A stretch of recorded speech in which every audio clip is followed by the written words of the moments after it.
네, 서울대우 중앙대 약학대학 교수, 신현영 한양대 명지병원 가정의학과 교수, 구자웅 동아일보 주간 동아팀 차장 모셨습니다. 어서 오세요. 네, 안녕하세요.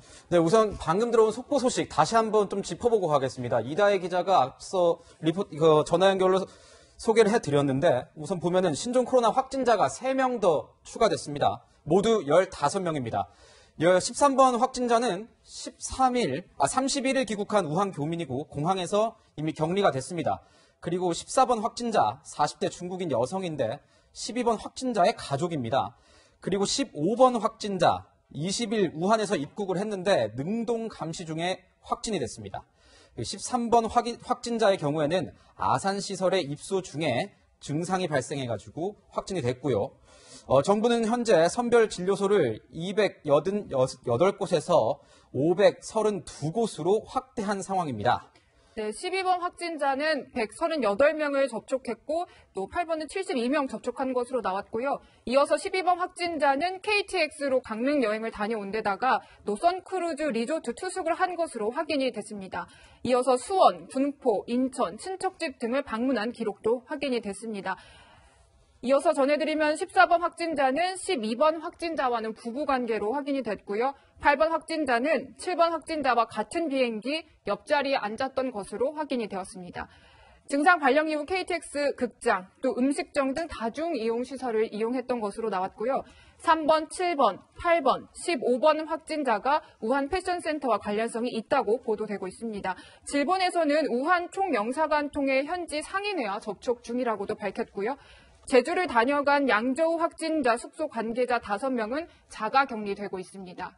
네, 본격적으로 말씀 나누기에 앞서서 1번부터 12번까지의 환자들, 또 1번부터 15번까지의 환자들, 어떻게 좀 지금까지 상황이 이루어져 왔는지를 좀 확인을 해보겠습니다. 네, 보면은요, 확진자가 전체 15명인 건데, 어제 1명에 이어서 오늘 3명이 또 추가로 확진이 된 겁니다. 13번 확진자는 1차 전세기를 타고 온 우한 교민이고, 14번 확진자는 12번 확진자의 가족으로 중국인입니다. 15번 확진자는 지난달 우한에서 입국해 능동 감시 중 확진 판정을 받았습니다.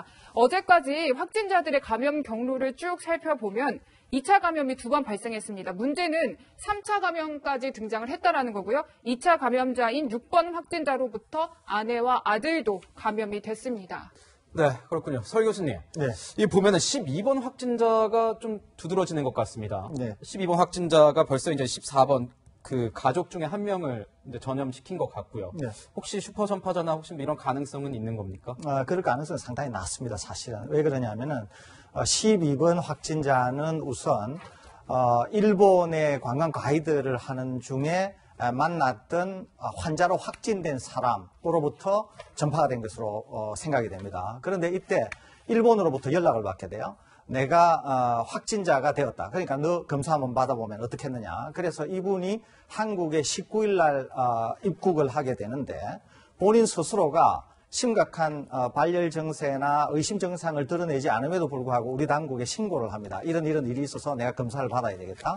그래서 이분이 격리 조치가 되면서 아무래도 검사를 받은 것 같은데 이분이 확진될 때까지 심각한 병증을 보이지 않았어요. 심각한 병증을 보이지 않았다고 하는 것은 이 사람이 충분한 양의 바이러스를 배출하지 않은 상황이었어요. 물론 귀국한 지가 19일부터 확진이 되는 2월 1일까지 거의 14일 동안 여러 장소를 방문했음에도 불구하고 가족 이외, 즉 아내 이외에는 감염을 시킨 사례가 아직 나오지 않습니다. 그러니까 입국을 한 지가 14일 정도 됐으니까 이분으로 인해서 감염이 됐다고 하면 벌써 환자가 지역사회에서 나와야 될 텐데 네. 그렇지 않거든요. 그리고 확진이 될 때도 이분이 심각한 병증을 보이지 않았고 오로지 집에서 밀접 접촉을 한 부인에게만 감염을 시킨 상태이기 때문에 이분으로 인해서 대규모의 지역사회 감염이 일어나기는 상당히 어렵지 않나 이렇게 판단이 됩니다. 그럼 저는 좀 궁금한 게 만약에 증상이 약간 없을 때는 전염력이 낮다고 볼 수도 있는 건가요? 그렇습니다. 우선 대규모 전파가 일어나기 위해서 갖춰야 될 조건이 있는데요. 그 중에 하나는 방역 감시망을 벗어나 있어야 되고요. 두 번째는 환자가 상당히 상태가 안 좋아서 대규모의 바이러스를 배출하는 상황이 돼야 돼요. 그런데 지금 우리나라의 15번째 환자까지 하나같이 다 심각한 병증을 보이는 사람은 없다는 거죠. 그러니까 12번 환자가 여러 가지 이유 때문에 방역 당국의 감시망을 벗어나 있기는 하였지만 그럼에도 불구하고 천만다행인 것은 충분한 바이러스를 배출하는 상황까지 가지 않았기 때문에 상당한 밀접 접촉을 한 부인만 감염시켰지 지역 사회로의 확산 가능성은 없다고 볼 수는 없습니다만은 좀 더 지켜볼 필요는 있지만 대규모의 감염은 좀 어려워 보입니다. 네. 네, 구차장님께 여쭤볼게요. 네. 일본이 12번 환자 확진자 접촉 사실 중국에만 통보하면서 네. 국내에 이제 열흘 이상 방역에는 구멍이 뚫린 셈인데 네. 왜 일본은 우리나라에 알리지 않았을까 이런 의문이 생겨요. 네. 그러니까 이제 이 12번 확진자의 국적이 이제 중국 국적입니다. 그러니까 이제 일본에서 파악할 때는 이 사람은 출국은 한국으로 했지만 중국 국적자이기 때문에 이 중국에게만 통보를 한 겁니다. 이것이 이 국가 간에 좀 유기적으로 결합이 돼 있었다라면 이 한국으로 출국했으니까 중국에게도 통보하고 우리에게도 통보를 했다라면 우리가 조금 더 능동적으로 이 감시망을 가동을 할 수 있었을 텐데 이분이 스스로 이 자진 신고하기 전까지는 우리는 이게 통제를 못하고 있었던 상황이거든요. 이제 이런 점은 뭐 국제적인 공조가 좀 아쉬운 대목이고요. 방금 설 교수님께서 말씀을 해주셨습니다만 아직 뭐 2차 감염은 이게 부인 외에는 없지만 안타깝게도 이게 설 연휴에 이 수원에 있는 친척집을 방문했고 그 중에 그 2명 정도가 약간 의심 증상이 있어서 지금 현재 이 격리를 통해서 이게 그 검사를 하고 있다고 합니다. 현재까지는 이제 음성 판정을 받아서 아직 뭐 확진 여부는 좀 더 지켜봐야 되겠지만 이분이 우리 방역망을 벗어나서 한 열흘 가까이 여러 곳을 이동을 했기 때문에 혹시라도 이렇게 추가 감염자가 있을 가능성을 좀 열어두고 좀 감시와 이 통제를 좀 철저히 할 필요는 있어 보입니다. 네. 신 교수님께 좀 여쭤보고 싶은데 이 14일이라는 기준 이거는 어떻게 좀 정해진 겁니까? 일반적인 코로나 바이러스가 감기 바이러스이기 때문에 알려진 기본 그런 근거들이 있는데 지금 중국에서 발표되고 있는 코로나 신종 바이러스의 사례 보고를 보면은 평균 그 잠복기 기간은 5에서 7일 정도입니다. 5에서 7일 정도. 예. 네. 하지만 그 예외적인 사례는 있기 때문에 14일에 넘어가는 케이스도 보고는 되고 있습니다. 그러니까 넉넉하게 14일을 잡아놓은 건가요? 예, 넉넉하게는 그 95% 기준으로 봤을 때는 12일 정도까지를 보기 때문에 14일 정도를 의학적 근거를 가지고 판단했다고 보시면 되겠습니다. 네. 네, 설 교수님께도 여쭤볼게요. 네. 증상이 나타나기 전에도 좀 전염이 된 사례가 많이 있잖아요. 네. 그래서 이제 증상이 나타나기 전에 동선까지도 공개해야 된다는 목소리도 나옵니다. 어떻게 보세요? 이거는 상당히 좀 주의 깊게 봐야 될 필요가 있고 좀 이해가 필요한 부분인데요. 우선 감염이 되지 않습니까? 감염이 되면 일단 바이러스가 내 몸에 들어왔어요.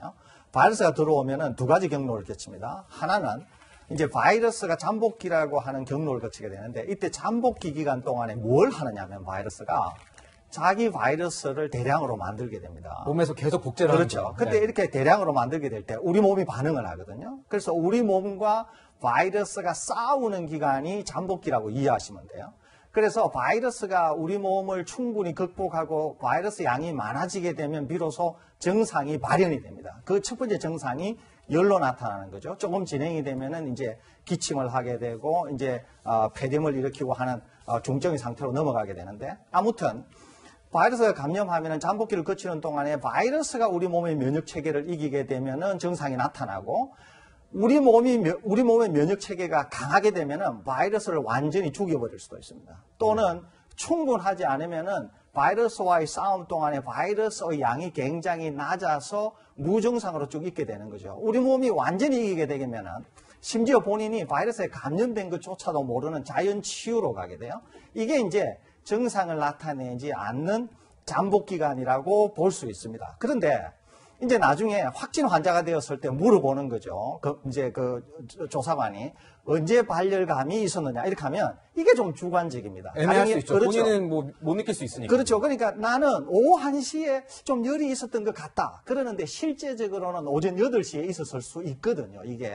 그러니까 무증상이라고 하는 게 어떤 기준으로 하게 되냐면은 확실히 증상이 발현된 때를 기준으로 하는데 이것이 좀 불명확한 거예요. 그러니까 증상이 만일에 오후 1시다 그러면은 과연 오전 8시에는 없었느냐. 증상이 없었느냐 또는 바이러스가 충분하지 않아서 감염력이 없었느냐 그렇지는 않거든요. 그러니까 감염이 된 사람은 언제든지 몸에 바이러스를 지니고 있는데 몸이 충분한 바이러스를 가지고 있지 않느냐의 문제고 더 중요한 거는 또 가령 전파를 내가 시키잖아요. 그런데 전파가 되는 사람의 양태도 매우 중요하다는 거예요. 왜 그러냐면 전파를 시킬 때의 그 옆에 있는 사람이 굉장히 강하다 이게. 그러면은 많은 바이러스가 필요하지만 옆에 있는 사람이 굉장히 면역력이 약할 경우 면역력이 약하고 기저질환이 있고 이러면은 적은 바이러스로도 충분히 감염을 시킬 수가 있거든요. 그러니까 무증상자가 감염을 못 시키는 게 아니라 감염을 시킨다고 하는 것은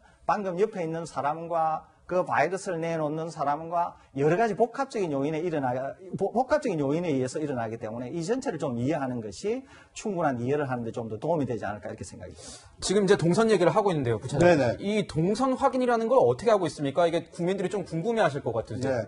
일단 정부 당국에서는 그 확진자의 동선을 확인하기 위해서 일단 그분의 그 이제 신용카드 사용 내역이라든지 물론 이제 먼저 진술을 받습니다. 어디를 다녀오셨는지를 먼저 이렇게 진술을 받고 그 다음에 신용카드라든지 이 휴대전화 이렇게 기지국을 통해서 어디를 다녀왔는지를 이렇게 추정을 해서 이 실제로 오래 머물렀던 곳을 그래서 이 밀접 접촉자가 많은 것으로 추정이 되는 이 장소에 한해서 지금 이 공개를 하고 있습니다.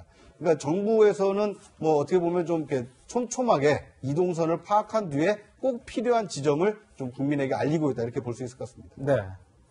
네, 신 교수님, 그 예. 확진 환자들의 동선을 좀 보면은 버스도 타고 다중이용 시설들을 많이 이용을 했잖아요. 그렇죠. 뭐 이런 사람들이 많이 이용하는 곳들, 마트도 그렇고 영화관도 그렇고 이런 동선들을 다 파악을 하는 게 사실상 가능한 건지 쉬운 일인지도 궁금합니다. 실제로는 100% 파악하기 어려운 거죠. 우리가 가지고 있는 기술을 가지고서는 누구를 인식한다는 거, 감별한다는 거, 그리고 세세하게 다 조사한다는 거는 쉽지 않은 겁니다.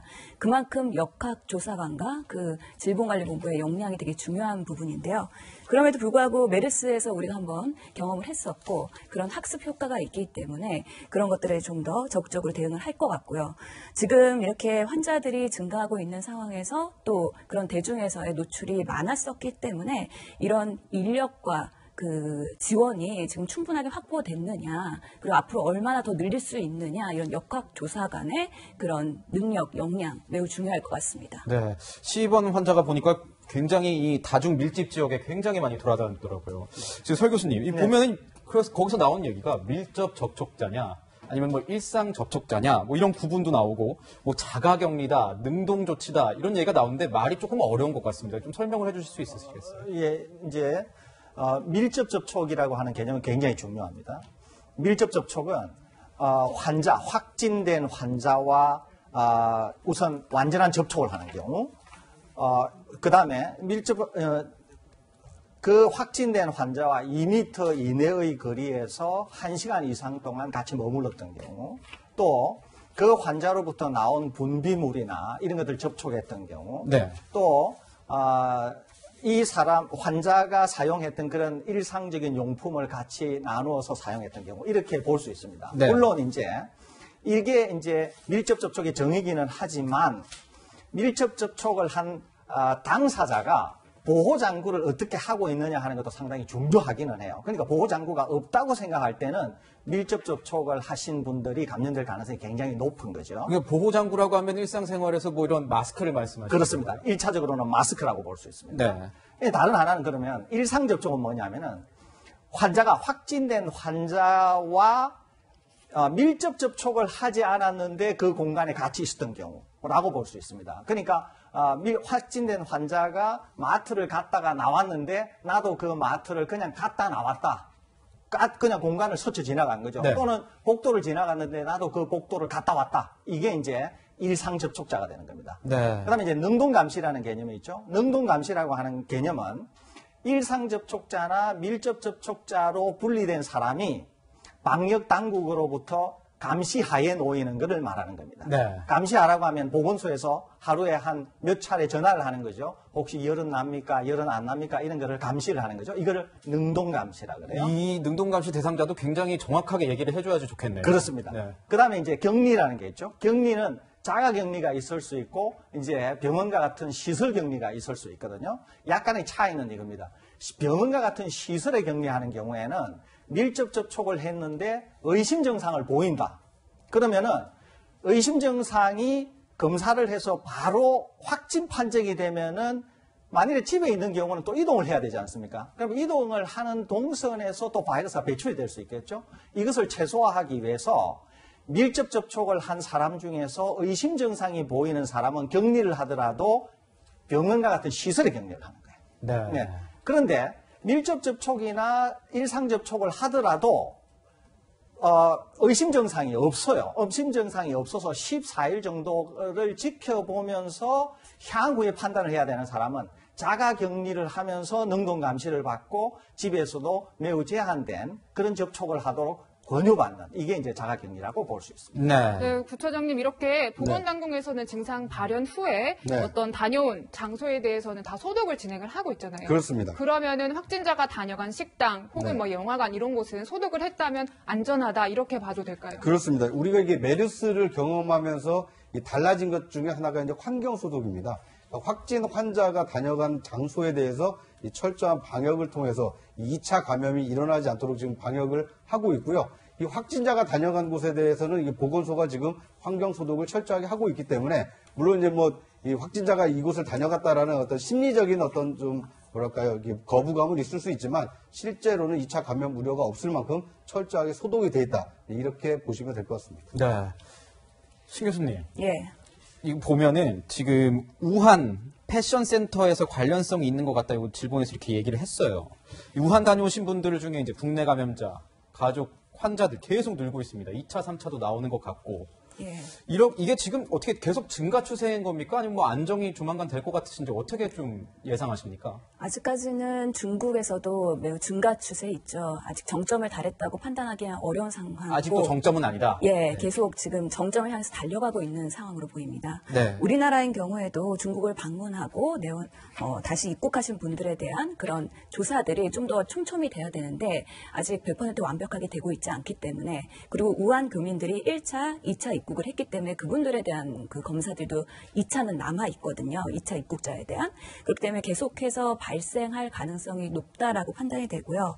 아직까지 다행인 것은 그래도 우리가 밀접 접촉, 일상 접촉을 하는 분들에서 확진자가 나오고 있다. 그리고 중국을 갔다 오신 분들을 모니터링 하다가 검사에서 발견되기 때문에 우리의 검역망 안에서의 환자들이 발견되고 있기 때문에 아직까지 큰 그런 지역사회 전파 감염에 대한 우려는 상대적으로는 낮은 것이죠. 네. 네, 또 부처장님께 여쭙겠습니다. 네. 이렇게 불안감이 커지고 하면서 네, 이제 네. 동선에 대한 궁금증도 굉장히 커지고 있잖아요. 그렇습니다. 그래서 이제 한눈에 파악할 수 있는 온라인 지도, 네. 코로나 맵이라는 것도 나왔다고 하는데 그렇습니다. 이게 일반인이 만든 거라고요. 그렇습니다. 이게 한 대학생이 만들어서 지금 온라인상에서 상당히 많은 국민들께서 이 불안감을 해소하는데 아주 큰 도움을 주고 있습니다. 왜냐하면 이 신종 코로나 바이러스가 두려운 것은 어디에 얼마만큼 전파됐을지를 모르기 때문에 혹시라도 내 주변에도 그런 바이러스 또는 그 감염자가 있는 거 아니냐, 이런 두려움 때문에 사실 좀 그 걱정이 앞서는 건데, 그런데 이 코로나 맵을 통하면 확진자들이 어디를 이동했는지를 지금 잘 보여주고 있기 때문에 그 본인이 확인해봐서 내가 간 곳과는 겹치지 않는구나, 그러면 좀 어느 정도 안심을 할 수가 있고요. 만약에 나와 동선이 겹치는데 나한테 발열 증상이 있거나 어떤 이 바이러스 감염 증상이 있으면 이 보건소에 전화를 해서 이 이상 유무를 확인받을 수 있는 거거든요. 그러니까 불확실을 제거하는데 이 코로나 맵이 상당히 좀 긍정적인 기여를 하고 있고요. 보건당국에서도 지금 확진자의 주요 동선에 대해서는 신속하게 공개를 하고 있지 않습니까? 그 지역에 그 시간에 가신 분들 중에 이런 그 코로나 바이러스 발열 증상이 나타나면 신속하게 보건지소에 신고해 주시는 좀 능동적인 이 시민의식도 필요하다, 이렇게 볼 수 있을 것 같습니다. 네. 우선 지금 들어온 속보를 다시 이제 시청자 여러분께 좀 소개를 해드리겠습니다. 신종 코로나 확진자 오늘만 추가로 3명 늘어났습니다. 그래서 모두 15명입니다. 13번 확진자는 31일에 귀국한 우한 교민이고 공항에서 격리가 됐습니다. 그리고 14번 확진자는 40대 중국인 여성인데 12번 확진자의 가족으로 알려졌고요. 15번 확진자는 20일 우한에서 입국을 했는데 능동 감시 중에 확진이 됐습니다. 자, 지금 보면은 슈퍼 전파자 얘기를 조금 더 해봐야 될 것 같습니다. 이 몇 명 이상 했을 때 슈퍼 전파자라고 하는 그런 기준 같은 게 있는 건죠, 서 교수님?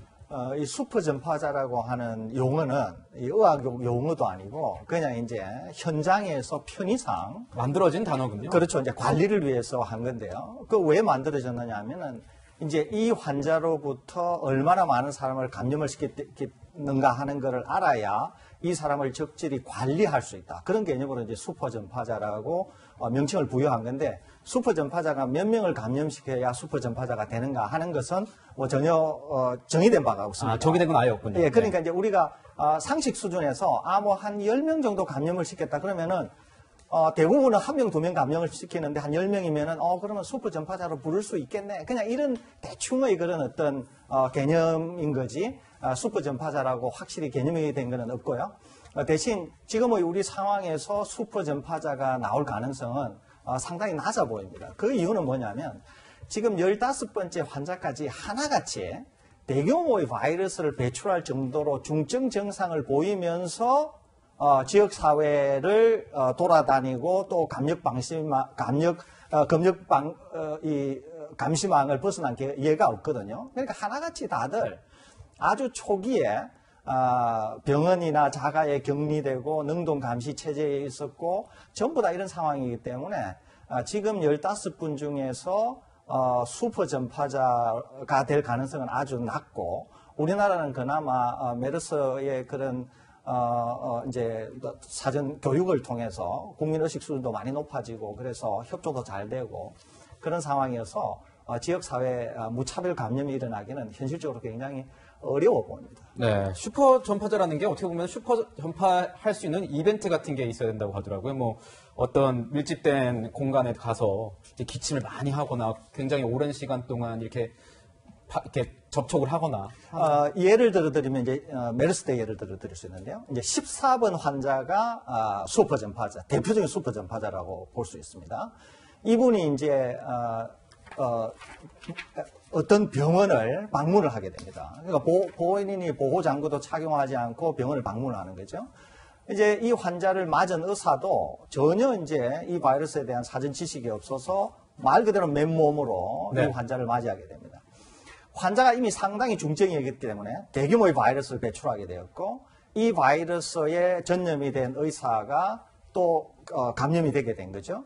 병원이라고 하는 시설은 기본적으로 이제 환자의 입출입이 많고 환자가 기저질환을 갖고 있으니까 바이러스에 아주 취약하고 적은 바이러스로도 쉽게 감염이 될 수 있고 또 병원이라고 하는 데가 이 공조 시스템, 이 공기의 흐름이 그렇게 뭐 강제순환도 아니고 그러다 보니까 밀폐된 공간이었고 그래서 대규모의 확산이 일어났던 거거든요. 그러니까 이제 환자가 기본적으로 상당히 중증을 앓고 있으면서 대규모의 바이러스를 만들어야 그 대규모의 바이러스가 아무튼 대규모의 사람을 감염을 시킬 수가 있는 것이거든요. 네. 그러니까 지금 우리 상황은 전혀 그렇지가 않잖아요. 다들 감시망에 있고 다들 병원에 있고 다들 뭐 그런 상황이 있잖아요. 그러니까 향후로도 슈퍼 전파자나 지역사회의 대규모 감염이 일어나기 위해서는 조금 전에 말씀드린 것처럼 전혀 방역망에 있지 않았는데 몸에 대규모의 바이러스를 지닌 사람이 지역사회를 돌아다니면서 대규모의 바이러스를 배출하고 무작위로 만난 사람들에게 대규모로 전파하는 이런 상황이 일어나야 되는 거예요. 그러니까 어떤 경우든지 간에 감시망을 벗어난 이런 환자가 있어야 슈퍼 전파자가 될 수 있기 때문에 현재로서는 이럴 가능성이 매우 적어 보입니다. 네, 저기 신 교수님, 병원에서는 크게 문제가 없을 거다 이렇게 말씀하셨는데 이제 실제로 병원에 계시지 않습니까? 예. 병원이나 어떻게 이렇게 치료가 좀 잘 되고 있는지, 저기도 방역은 좀 잘 되고 있는지 좀 현장 얘기를 좀 해주시면 어떨까요? 예, 저희 병원에 3번 환자가 입원해 계십니다. 현재 치료 중이신 거죠? 예, 음압병상에 격리 중이시고요. 환자는 경미한 증세로 확진을 받은 상태시고요. 처음에는 폐렴이 없다가 입원 후에 한 5일째 폐렴이 발생한 상황입니다. 그럼에도 불구하고 아직까지는 간단한 가래나 기침 그리고 발열 외에는 특별한 이상 소견은 없이 안정적으로 치료를 받고 계시는 거죠. 환자분은 처음부터 명지병원에 내원할 때 그 병원 안을 통해서 입원하신 게 아니라 그 음압병상으로 격리할 수 있는 루트로 오셨기 때문에 병원 안에서의 그런 바이러스에 감염 노출은 없는 상태입니다. 네. 또한 이럴수록 저희가 더 철저하게 대응하는 것들이 내원객들의 신뢰를 줄 수 있기 때문에 일일이 내원객들마다 발열의 상태를 체크하고 혹시나 중국의 그런 여행력이나 의심 증상이 있는 경우에는 곧바로 선별 진료소로 모시기 때문에 병원 안이 아닌 병원 앞에 임시 그런 진료소에 가시게 되는 거죠. 그런 면에서는 병원 안에서의 그런 노출은 아직까지는 걱정 안 하셔도 되는 상황이고요. 더더욱이 이런 선별 진료소를 국가에서 앞으로 더 늘리겠다라고 얘기했기 때문에 예전에 메르스처럼 우리가 진단을 못 받고 여러 병원을 다니다가 그렇게 병원이 폐쇄되는 것들이 상대적으로는 아직까지는 낮은 상태인 거죠. 네. 네, 구처장님, 제주도 관광을 하고 네. 중국으로 돌아간 중국인 여성이 네. 그 확진 판정을 받았잖아요. 그렇습니다. 이럴 경우에는 또 정확한 감염지를 이렇게 확정적으로 파악을 하는 게 쉬울지 이런 의문이 듭니다. 네. 그러니까 이제 지금 우리나라에서 확진 판정을 받은 환자가 제주도를 간 것은 아니고요. 제주도를 다녀간 중국인이 중국에서 확진 판정을 받은 겁니다. 근데 이분이 21일부터 4박 5일 동안 제주도를 여행을 했는데요. 이 관광버스와 시내버스를 이용해서 다녔다고 하고요. 숙소는 다행히 한 곳에서 머물렀다고 합니다. 그런데 이분이 제주도에 머무는 동안에는 뭐 기침이나 발열 같은 어떤 그 신종 코로나 바이러스 감염 증상이 나타나진 않았는데 중국에 돌아간 이후에 이제 그런 발열 증상이 나타나서 확진 판정을 받았기 때문에 혹시 이분이 중국에서 감염됐는지 아니면 제주도에서 감염됐는지 이 감염 루트가 지금 정확히 확인되고 있지 않기 때문에 이 제주도도 약간 이 경계를 해야 되는 이런 상황에 처했다 이렇게 볼 수 있을 것 같습니다. 부차장님 보면은 신종 코로나 바이러스 감염증 이제 전수조사 대상 중에 네. 한국인 50명 네.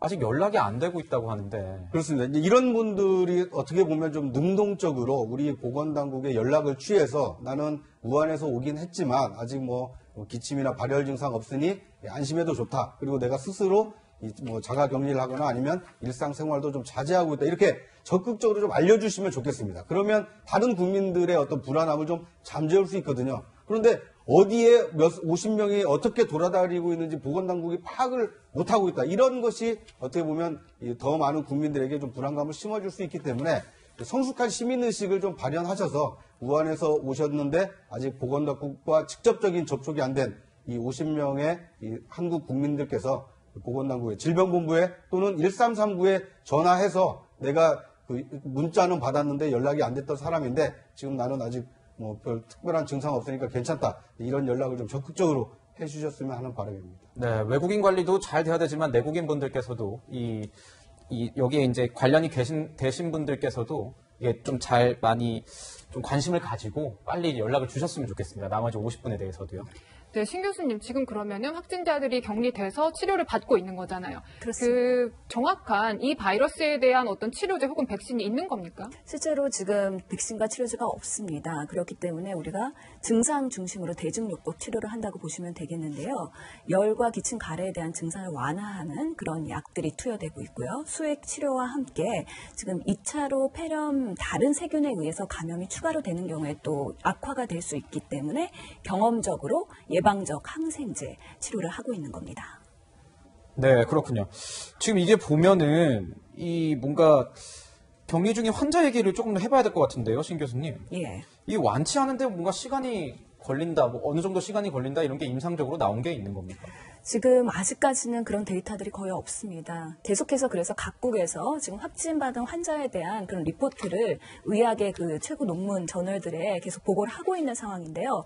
완치에 대한 그 데이터는 상대적으로 적은 상황이고 환자의 경과에 대해서는 보고가 되고 있는 상황입니다. 일부에서는 항바이러스제나 그런 HIV 치료제를 사용했는데 그 효과에 대해서는 아직까지는 명확하게 보고된 거는 없고요. 그렇기 때문에 언제 얼마나 걸릴 것이냐 이런 것들이 궁금하실 것 같은데 네. 이것도 환자의 면역력의 상태에 따라서 그리고 얼마나 감염력이 강하게 진행이 될 것이냐는 두고 봐야 될 것 같습니다. 그렇군요. 다만 그 완치의 판정을 받으려면 네. 증상들이 다 좋아지고 그다음에 그 바이러스에 대한 확진 검사가 2번 정도 음성 나오고 그런 다음에 결정을 할 수 있는 부분이기 때문에 좀 더 시간이 소요될 것으로 보입니다. 저희 이제 네. 오늘 오전에 그 온라인에서 그런 뭐 이렇게 약간 가짜뉴스 비슷한 걸 봤는데요. 이 신종 코로나 바이러스에 감염됐다가 완치가 되더라도 뭐 폐 기능의 상당 부분이 좀 떨어져서 일상생활이 어렵다 이런 내용이 지금 온라인상에서는 유포가 되고 있거든요. 뭐 그럴 가능성도 좀 있는 겁니까? 아직까지 그런 것들은 확인된 바가 없다고 생각을 하시면 될 것 같습니다. 일부 무증상 감염에 대해서 가능성의 보고가 어제 온라인판에 게재되면서 보도가 많이 된 것으로 알고 있습니다. 하지만 말씀드렸던 것처럼 내가 증상이 있다, 없다라는 거에 대한 건 주관적 요소가 많이 들어가기 때문에요. 이런 것들이 객관적으로 파악된 데는 좀 더 데이터가 많이 쌓여야 될 것 같고요. 아직까지는 결론적으로 확실하게 말씀드리기는 어려운 상황이죠. 중국 정부에서는 무증상 감염이 있을 수 있다라고 얘기를 했는데 우리 정부나 WHO 같은 경우에는 아직 그 사례가 확인된 건 아니다. 좀 이렇게 좀 지켜보자. 신중한 모드로 보면 될까요? 아니요. 중국은 그 보건당국에서 잠복기 전파에 대한 잠복기 가능성을 전파군요. 얘기했고 네네. 세계보건기구는 무증상 감염에 대한 가능성을 얘기했고요. 감염에 대한 하지만 얘기를 예, 질병관리본부는 아직까지 그런 근거가 부족하기 때문에 잠복기 전파나 무증상 감염에 대해서는 좀 더 신중하게 지켜봐야 된다는 입장입니다. 그럼에도 불구하고 우리가 감염병이라는 것은 항상 보수적으로 그 방역과 검역을 해야 되기 때문에 이런 환자의 사례 정의 그리고 앞으로 이런 접촉자에 대한 정의 그리고 감시 시스템 이런 것들을 좀 더 촘촘히 보수적으로 할 필요는 있다라는 게 네. 굉장히 견해인 것 같습니다. 그럼 좀 궁금한 게 아까 저기 질본에서도 얘기가 나온 것 같은데 1차에서 만약에 음성 판정이 나왔습니다. 근데 그 이후에 만약에 양성 판정도 나올 수 있습니까? 설 교수님? 그럴 수 있습니다. 이제 두 가지 측면이 있을 수 있는데요. 하나는 환자가 이제 환자가 아니라 의심 증상을 보이는 사람이 있는 거예요. 그러면 이제 검체를 채취하게 되는데 이때 검체를 채취할 때 검체 채취가 잘못되면 이제 원래는 양성임에도 불구하고 음성 결과를 낼 수가 있습니다. 또 다른 하나는 일단 바이러스가 감염이 되었는데 네. 아주 초기일 경우에는 바이러스 양이 매우 적을 수가 있어요. 이때는 또 검체 채취는 제대로 됐음에도 불구하고 바이러스 양이 너무 적어서 이제 이것을 디텍션 레인지라 그러는데 디텍션 레인지 밖에 있을 경우에는 바이러스가 있어도 실제로 이제 검출이 안 되는 경우가 있어요. 그러니까 이 두 가지 경우가 있을 수 있기 때문에 보통 의심 증상이 있다 이러면은 한 2번 정도 검사를 하고 아마 지금은 그럼에도 불구하고 한 번 더 하지 않을까 이런 생각이 되는데 그것은 바이러스가 아주 적을 때는 시간이 좀 더 지나면은 바이러스 양이 많아질 수도 있고 또 검체를 채취하는 데 있어서 실수가 있었던 것처럼 보인다. 왜 그러냐면 지금 의심 증상을 보이고 있는 사람이 명백히 의심 증상은 있는데 결과는 자꾸 음성으로 나오게 되면 검사 결과를 믿기보다는 이 사람에게 혹시 감염이 될 수도 있다. 이것 때문에 검사 횟수를 늘릴 수도 있거든요. 그래서 아마 당국도 그런 식으로 검사 횟수를 늘리고 시간 차이도 약간 두고 이런 식으로 좀 더 꼼꼼하게 검사를 하는 게 아닌가 이렇게 생각이 됩니다. 네. 네, 설 교수님. 그러니까 이런 상황에서 개인 위생에 대한 관심도 굉장히 높아지고 있잖아요. 이 지금 계속 많이들 사용하고 있는 뭐 손 소독제, 또 뭐 마스크 사용, 그리고 또 휴대전화나 옷은 어떻게 관리를 해야 되는지 이런 방법들이 궁금해요. 우선 이 바이러스는 밀접 접촉에 의해서 옮겨진다고 하는 것은 거의 확실하기 때문에요. 이제 그렇다 네. 보니까 마스크와 손을 씻는 것은 거의 아주 절대적으로 중요합니다. 이제 마스크는 사실 마스크의 그 입자를 걸러내는 것이 바이러스 입자 자체를 사실 걸러낼 수는 없어요. 뭐 어떤 마스크를 쓰든지 상관없이. 왜냐하면 바이러스 입자는 워낙 작습니다. 그럼에도 불구하고 그러면 마스크를 왜 쓰느냐 이런 질문이 있을 수 있잖아요. 그것은 바이러스가 감염력을 가지려고 하면 이게 비말 형태라야 바이러스가 생존력을 유지를 할 수 있어요. 비말이라는 거는 침. 그렇죠. 그러니까 확진 환자가 내놓는 재채기나 아니면 말을 할 때 튀어나오는 침에 묻어있는 바이러스의 그 입자라고 볼 수 있거든요. 그러니까 침의 입자는 바이러스 입자보다 훨씬 크잖아요. 그죠? 네. 그리고 그 안에 있어야만이 바이러스가 생존력을 유지를 할 수 있거든요. 그러니까 비말 형태의 입자는 우리가 지금 통상적으로 가정에서 쓰고 있는 이 마스크를 통과할 수가 없어요. 예. 다 마스크가 걸러내는 거죠. 네. 그러니까 마스크를 끼게 되면은 이 비말로 통해서 전염이 되는 바이러스를 다 막아줄 수가 있는 거예요. 네. 또 다른 하나는 만일에 바이러스가 확진 환자를 내가 만났을 경우에 바이러스가 나에게 오게 되면은 이제 내 몸에 묻게 되잖아요. 그러면 이제 손에 묻는 경우가 되게 많습니다. 그리고 우리가 하루에 눈, 코, 입을 만지는 횟수가 수백 회거든요. 네. 손으로. 그러니까 마스크를 끼고 있으면은 이 손, 오염된 손으로 눈과 코와 입을 만질 때 마스크 때문에 이제 만지기가 어려운 거죠. 대신 이제 눈은 노출이 되어 있는데 그렇기 때문에 이제 눈 세정을 한다거나 샤워를 한다거나 이게 중요할 수가 있습니다. 그 다음에 손인 경우에 세정을 하는 게 왜 중요하냐 하면 흐르는 물에 그냥 씻어도 상당한 효과가 있어요. 그런데 그렇군요. 네. 어떤 형태에서 이제 어떤 종류의 비누들이라도 상관없어요. 이 비누들은 이 단백질을 깨는 기능이 있어서 어떤 형태의 비누든지 비누를 사용하게 되면 바이러스를 완전히 깨버려요. 부숴버립니다, 이거를. 그렇기 때문에 바이러스가 전혀 기능할 수가 없어요. 그래서 흐르는 물에 세정제를 이용해서 손톱 밑에까지 조금 깨끗하게 씻어주면 이 바이러스는 완전히 박멸이 되기 때문에 그런 점에서 상당한 예방 효과가 있는 것이거든요. 그래서 개인이 취할 수 있는 위생은 마스크와 손 세정을 비누를 이용해서 한다. 그러면 개인이 할 수 있는 최상의 일을 하고 있다. 이렇게 이해하시면 되겠습니다. 네. 네, 시청자 여러분, 제가 여기 마스크 들고 왔는데 아까 여기 들어오기 전에 설 교수님한테 물어봤거든요. 이거 어떻게 쓰는 게 좀 안전하냐? 좀 여쭤보니까 아까 여기 앞부분을 만지는 것보다는 이 귀 쪽에 있는 이 이음새 부분을 만지는 게 좋다고 하셨잖아요. 예, 그 그렇습니다. 이유가 있을까요? 우선 이제 마치 수술용 장갑을 낀다고 생각하시면 되는데요. 수술용 뭐 장갑이나 마스크나 이런 걸 낄 때 의사분들이 우선 손을 다 세정을 합니다. 왜냐하면 손이 세정이 안 된 상태로 뭘 만지게 되면은 손에 있는 것이 그걸로 옮겨갈 수 있잖아요. 그러니까 원래 마스크를 낄 때도 최상의 방법은 이건데 아마 이렇게는 하지 않으실 것 같은데 그럼에도 불구하고 그냥 기본 개념만 알려드리면 손을 우선 씻고 손에 있는 것을 깨끗이 한 다음에 마스크를 만지면 좋은데 마스크를 만질 때도 마스크에 실제로 보호막이 있는 그 부분보다는 귀의 거리를 만지게 되면은 보호막 부분을 손상시키지도 않고 거기에 오염을 시키지도 않은 상태로 마스크를 착용할 수가 있잖아요. 네. 그러니까 그런 식으로 하면은 가장 수준 높은 최대한 조심하자 이거군요. 그렇죠. 네. 그런데 아마 일상에서는 확진 환자를 빈번히 만날 기회가 없기 때문에 통상의 방법으로 하셔도 큰 문제는 없다 이런 말씀드립니다. 네. 네, 신 교수님, 우리가 매일 입는 옷, 또 매일 손으로 만지는 휴대전화 관리하는 방법 알려주실 수 있을까요? 저 휴대전화 너무 궁금합니다. 네. 사실 휴대전화의 그 화면이 그 온갖 세균과 바이러스의 온상이라는 얘기가 있습니다. 네. 그만큼 우리의 손과 빈번히 접촉하는 곳이 휴대전화이기 때문에요. 항상 스크린을 깨끗하게 채척해 주시는 게 좋고요.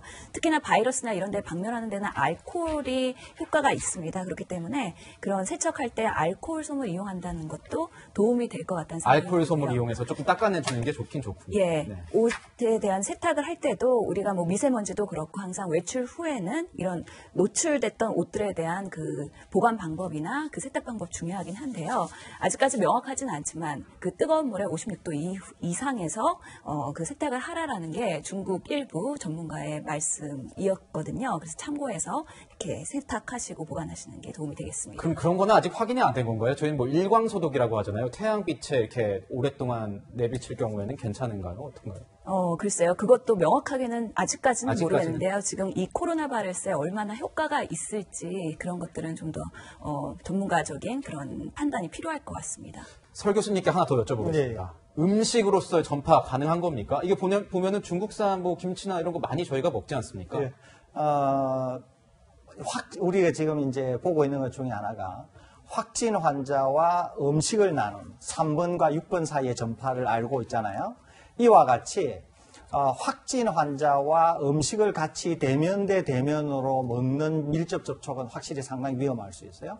그것은 이제 음식을 먹으면서 대화를 하고 또 우리 문화가 이 음식을 젓가락으로 서로 나누고 이런 게 있지 않습니까? 그러니까 이제 바이러스가 감염이 될 수 있는데 그게 아니고서는 음식이 만들어져 가지고 들어온다.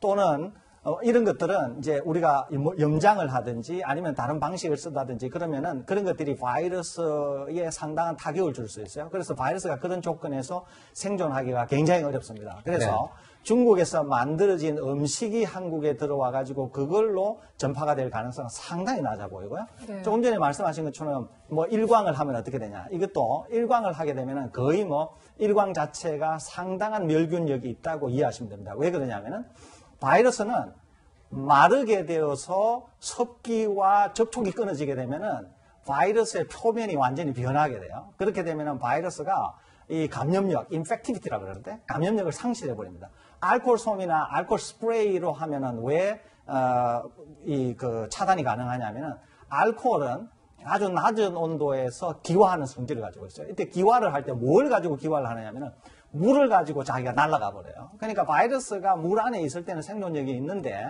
알코올을 주게 되면은 알코올이 물을 가지고 달아나 버리거든요. 그래서 바이러스는 입자 자체로만 남게 되어서 드라이가 돼요. 이게 말라버리는 거예요. 그렇게 되면은 바이러스가 생존력을 잃어버리게 됩니다. 이제 그런 이유 때문에 이 멸균이 되는 거거든요. 그래서 이제 예를 들면은 UV라 그래가지고 이 자외선을 쬐거나 이런 것들은 UV, 그 자외선 자체에 강한 그 에너지 파장으로 바이러스를 때려서 바이러스가 파괴되는 거기 때문에 이제 그런 멸균 효과가 있는데 이 바이러스는 생각보다는 굉장히 이 생존력이 취약합니다. 그렇기 때문에 지금 여러분 우리 국민들께서 알고 계신 그런 알코올이나 태양에 의한 자외선이나 또는 약간의 끓이는 거나 그렇군요. 이런 걸로 하면 다 멸균이 되니까 그렇게 이해하시면 되겠습니다. 네. 네, 신종 코로나 바이러스 관련 국내 확진자 현황과 예방 수칙까지 짚어봤습니다.